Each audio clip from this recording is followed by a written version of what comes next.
Bueno, pues llegamos ya a nuestra último bloque, la última hora que tenemos, y en la cual ya nos vamos a enfocar prácticamente en lo que serían los elementos de la contratación del trabajo especial. Y aquí, obviamente, al pertenecer dentro de este apartado de trabajos especiales, obviamente va la contratación del teletrabajo a contener una parte común a todos los contratos, que en este caso es muy importante aprovechar esta coyuntura. Si es que no hemos hecho la revisión de nuestros contratos, tal vez sea el momento de hacer eventualmente la parte de la actualización, si es que así conviene.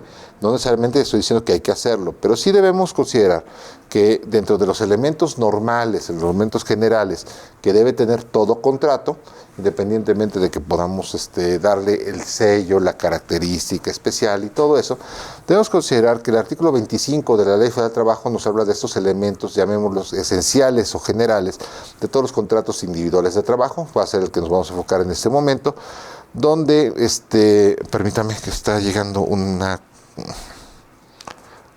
consulta. Y antes de entrar a este tema, que creo que es muy importante, me dice, pregunta Francisco Rogel Fávila, dice, entonces se debería tener un reglamento interior de trabajo especial para los trabajadores de teletrabajo. Va a depender, en este caso, Francisco Rogel. Yo creo que deberíamos considerar primero si existe contrato colectivo de trabajo o no. Y esta modalidad debe estar inclusive, desde mi punto de vista, contemplada desde el contrato colectivo de trabajo.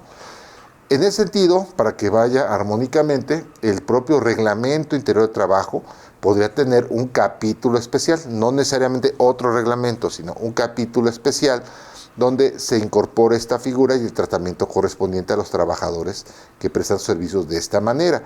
De cualquier manera, esto deberá estar en su momento registrado ante las autoridades, en este caso sería el Centro de Conciliación, para que surta plenos efectos. Entonces no olvidemos, no solamente basta hacer el reglamento que está aprobado por la propia comisión mixta, sino que deberá estar registrado ante la autoridad correspondiente. Y no uno nuevo, sino con que se cuente con el apartado correspondiente y también sea contemplado en su caso dentro del propio contrato colectivo de trabajo. Me pregunta Paola, ¿los reembolsos o pagos de luz, internet se debe realizar vía nómina? Yo creo que no. Yo creo que no, porque si bien deriva de una relación de trabajo, el cumplimiento específico queda en el ámbito de los gastos que debe asumir el patrón, que no van por concepto de la prestación del servicio. O sea, no es una prestación, sino es un gasto por el trabajo. Entonces, no tendría ese impacto de que tuviera la característica de salario o nómina en ese sentido. Por eso es que insistiría en la parte de que sea regulado desde el propio contrato, con cláusula especial o adendum en su momento, y que los pagos se realicen en los términos correspondientes a ese acuerdo de voluntades. Se te está pagando, se te va a pagar en el mes de marzo, por ejemplo, el gasto proporcional que se refleja en tu recibo de pago, de tu recibo de luz de enero y febrero. Entonces ya tenemos certeza de cuándo llegó ese recibo, el mismo historial de consumo nos va a dar el porcentaje, tal vez podamos inclusive hasta hacer una fórmula que nos convenga a ambas partes y se te hará el depósito tal vez a tu tarjeta de nómina, pero el concepto deberá ser muy claro, que es el reembolso correspondiente al periodo tal, recibo tal, para que quede. Por lo que hace al servicio de internet, insisto, yo creo que la contratación debe ser directa por parte del patrón y que el patrón, tal vez aprovechando las posibilidades ahora sí que por mayoreo, tal vez pudiese negociar una tarifa preferencial con alguna compañía. Pero yo creo que ahí en este caso debería establecerse que sea el pago directo, porque el que lo está, independientemente de que esté en el domicilio del trabajador, quien sería el contratante es el patrón, a él estarían llegando los recibos y ante el caso de la separación de la terminación de la relación de trabajo, rescisión o demás, bueno, pues es del patrón. El patrón se lleva lo que contrató porque ya no estará en ese domicilio. Entonces consideremos esta parte de que es el pago directo, más allá de que sea por esta parte.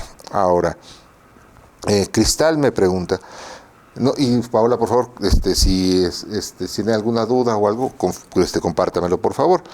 Nos pregunta Cristal, ¿qué pasa con aquellos colaboradores que su jornada es mixta, es decir, presencial y de trabajo? ¿Se debe de cumplir todo lo mencionado? Bueno, aquí debemos considerar que si rebasa el 40%, no es que sea mixta, sino que es de carácter teletrabajador. Y en el carácter de teletrabajador, vamos a pensar que trabaja de esos 5 días, vamos a dejarlos 3 días, está trabajando en casa, ya se le dio una computadora, se le dio una silla ergonómica y de repente tiene que ir al centro de trabajo. Y en el centro de trabajo ya no hay silla ergonómica específicamente para él, ni hay computadora específicamente para él, pero lo llamaste a tu centro de trabajo para algo. Tiene que tener entonces las facilidades para poder desarrollar el trabajo personal subordinado que se le encomendó. ¿Qué es lo que va a pasar? Son estos casos excepcionales, por ejemplo. Puede ser que todos los lunes vayan para reunión de trabajo y determinación de actividades, qué es lo que va a hacer los otros días, y finalmente el viernes, qué es lo que va a entregar, junta y demás. Entonces, es un teletrabajador. Entonces, no es una modalidad mixta. Rebasado el 41% es teletrabajador. Entonces quedémonos con esa idea de que sería un trabajo especial el que estaría desarrollando Cristal. Entonces, ¿y se debe de cumplir con todo lo necesario? Sí. Así vaya esos 3 días, tu servicio de internet que te lo cobran mensual a ti como patrón será pagado. O sea, no habrá descuento por parte de la compañía que esos 2 días a la semana no se usó o el fin de semana no se usó. Aquí el servicio está a disposición para desarrollar el trabajo. Entonces se tendría que pagar completo y ahí es donde muy probablemente debería establecerse una fórmula, un mecanismo de efectivo consumo de luz, que es lo que correspondería al patrón cubrir exclusivamente. Difícil de llegar, pero no imposible. Entonces, no sé si con esto, Cristal, ya que respondí a tu pregunta. También pregunta Jorge Martínez, si en casa cuento con computadora, silla y espacio para trabajar, ¿se puede considerar aún como teletrabajo? Bueno, eventualmente, Jorge, aquí nos encontramos con una figura que es muy interesante, que podemos utilizarla como similar. Muchas veces, sobre todo en el ramo de la industria de la construcción, la parte de los eléctricos, plomeros y demás que trabajan en las instalaciones, llegan a los centros de trabajo con su propia herramienta, con su propio equipo. Eso no exime al patrón de la obligación primigenia de que él sea el que proporcione los materiales o las herramientas a los trabajadores. Pero bueno, yo estoy más adaptado a mi computadora, pero en principio la obligación se mantiene. ¿Qué es lo que pasa en estos casos de la industria de la construcción? Bueno, se genera una obligación diferente al patrón, porque tendrá la obligación de cuidar el equipo del trabajador que llevó al trabajo en las condiciones de cuidado inherentes a su propio equipo, cosa que no se da aquí. Entonces, aquí lo importante es el teletrabajo y las herramientas que estamos mencionando eventualmente son medios para desarrollar el mismo, no es una finalidad. Entonces, ser un medio, eventualmente tú lo podrías poner o no. ¿Qué tal si esa silla que eventualmente tú tienes sufre algún desperfecto? ¿Qué tal si esa computadora que tú estás poniendo eventualmente no soporta los protocolos o los antivirus o las actualizaciones? O sea, aquí no olvidemos, la parte sustantiva, por lo que hace al equipo de informática que se va a usar para el desarrollo de la telemática, es que debe de cumplir con los parámetros del cuidado de la información que estás utilizando para los efectos del trabajo. Yo creo que ahí, en ese caso en concreto, más allá de que sea la computadora con la que cuentes el espacio a trabajar, que esto cumpla con los requisitos o protocolos que el propio patrón determine para el cuidado de su información. Tú nada más las vas a usar, trabajador, dentro del proceso de trabajo, pero la información es el patrón. Entonces, yo creo que ahí debería establecerse, eventualmente dentro del propio contrato, qué es lo que tú vas a proporcionar y qué características son las mínimas esperadas para esto. La silla realmente no me preocupa, porque Eventualmente, cualquier silla tendrá una vida útil y ya dependerá de ti si quieres mantenerla o no. Yo sé que muchas veces dentro de escoger algo que es para mí, tal vez yo quiero una silla ejecutiva, respaldo alto, que tenga 50 posiciones y que sirva hasta de reposet, y mi patrón solamente me va a dar una silla secretarial, con cuidado de columna, pues, la parte lumbar, pero pues es una silla secretarial, yo quiero una más efectiva. Bueno, puedo entenderlo porque es tu casa, pero no podríamos eventualmente reclamar al patrón algo en ese sentido. Entonces, tendría obviamente que atemperarse y discutirse, y para eso sería el adendum, o que quede perfectamente claro dentro del propio contrato. No sé si con eso quedó claro, don Jorge Martínez. Aquí sí se sigue considerando teletrabajo, sí hay transformación de la información.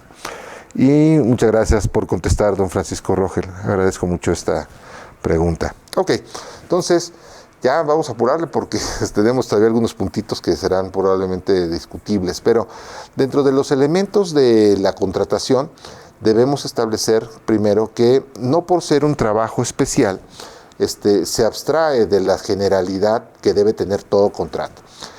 Por eso les decía de revisar sus contratos, porque todo contrato de trabajo debe dar cumplimiento al artículo 25 independientemente de los estilos que cada uno lo quieran señalar. Hay gente que dice que un contrato de una hoja es suficiente, hay otros que quieren ser más detallados y dentro de cláusulas de confidencialidad prácticamente se llevan 3 hojas. Entonces va a depender del estilo, por eso es que en algún momento yo siempre he dicho que la idea de trabajar con formularios machotes no es buena, porque desafortunadamente son soluciones generales y no responden necesariamente a lo que sería un traje a la medida. Uno se puede comprar una carta poder en una papelería y no necesariamente cumplir con los requisitos esenciales para un procedimiento, aunque el mandato quede perfectamente claro. Aquí obviamente yo creo que a mayor detalle y que cumpla con los requerimientos que tengo será mejor. Entonces valdría la pena tal vez ver si eventualmente los contratos con los que yo estoy trabajando cuentan con estos elementos. Si no, yo de cualquier manera hice el compromiso con Javier de que sobre la base de un contrato general trabajemos un machote con todo gusto, y sería cosa de ponernos de acuerdo para que yo se los haga llegar, pero les insisto, no lo tomen como algo literal. ¿Sí? Vamos a hablar nada más de aspectos esenciales. Los aspectos esenciales de todo contrato, de contrato individual del trabajo, nos hablan que tendrán que tener perfectamente identificados al patrón y al trabajador, por lo que hace obviamente a su nombre, nacionalidad, edad, sexo, bueno, debería ser género, su estado civil, clave única de registro de población, clave federal de contribuyentes y domicilio de ambas partes. Aquí lo importante es establecer dónde se dará el efectivo cumplimiento de obligaciones, porque no olvidemos, una cosa puede ser la matriz, otra cosa puede ser la sucursal, no sé, diferentes aspectos que por lo que hace el domicilio del patrón podría ser un poco de mayor precisión, dejémoslo así. La otra es establecer qué tipo de contratación será. En su caso, si es para obra o tiempo determinado, si es contrato de temporada, si es contrato con capacitación inicial, o bien la generalidad que es contrato por tiempo indeterminado, y si es este caso, si estará sujeto a un periodo a prueba. Ojo, ya no existe el contrato a prueba. Existe el contrato con periodo a prueba, que podrá ser de hasta 30 días o hasta 180 días, dependiendo el puesto en el que la persona esté demostrando sus conocimientos. Entonces, tal vez esto sea materia de otro programa, pero los contratos a prueba no existen, son contratos con periodos de prueba. Ahora, los servicios que deben prestarse con la mayor precisión posible. Es un trabajo personal subordinado. ¿Cuáles son esas instrucciones, cuáles son esas órdenes que deberá acatar el trabajador en el buen desempeño de su trabajo? El lugar o los lugares donde deba prestarse el servicio. En este caso, como es teletrabajo, nos queda claro que podríamos establecer dentro del contrato de teletrabajo que podría darse tantas horas, tantos días que rebasen ese 40% en el domicilio del trabajador o donde patrón y trabajador establezcan. Podría ser no necesariamente su casa, podría ser tal vez un módulo integral, no lo sé. y abriendo la posibilidad, si así lo estiman las partes, de que pudiese desarrollar otra parte del trabajo dentro del centro de trabajo, o si éste se muda o tiene sucursales, poder establecer que sean en esa posibilidad de movilidad. La otra es la duración de la jornada, de entrada determinando si estos son los modelos de diurna, nocturna y mixta, y los horarios en los que aplicará, ya sea esta, si es de forma continua o discontinua. No olvidemos, si es de media hora, se considerará como continua dentro de la jornada diurna, por ejemplo, de 8 horas, pero si es discontinua, deberá ser por lo menos este periodo de suspensión de 1 hora, para considerarlo con ese sentido de discontinua, donde no hay, donde el trabajador no está a disposición del patrón. Y con eso también se da la parte del derecho a la desconexión. Ojo, mucho cuidado con esta parte, establecerlo. La forma y el monto de salario, ese no tiene mayor duda, y más máxime con las determinaciones que tenemos por nuestras autoridades fiscales. El día y el lugar del pago de salario, esto sabemos que lo traemos todavía donde señala la ley que será pagado en efectivo, pero que ya permite también el pago a través de medios electrónicos, medios bancarios, tarjetas de nómina. Entonces, señalar que será pagado eventualmente, ya sea si es un trabajo eminentemente material, a la semana, si es eminentemente intelectual, a los 15 días. Y la indicación también de que el trabajador será capacitado o adiestrado, esto también ya lo vimos, es parte de lo que es trabajo digno decente, y otras condiciones de trabajo, como los días de descanso, las vacaciones y demás que convengan trabajador y patrón. Y en este punto es donde caben todos los elementos que van a permitir el teletrabajo. Cláusulas de confidencialidad, equipo que se le está proporcionando al trabajador, el cuidado correspondiente que debe de tener, la parte del derecho a la intimidad, y vamos a verlos también de manera más puntual, cómo se entrega tal computadora, tal silla, todos estos elementos caben dentro de nuestros contratos. Y estos obviamente van a atender a las necesidades específicas que tengan patrón y trabajador con relación al servicio que se preste.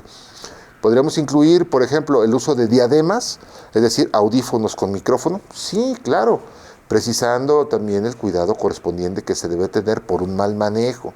Entonces, son aspectos tal vez muy puntuales con relación a el desempeño que deberían tener y que es muy difícil ponerlo dentro de un formulario o machote.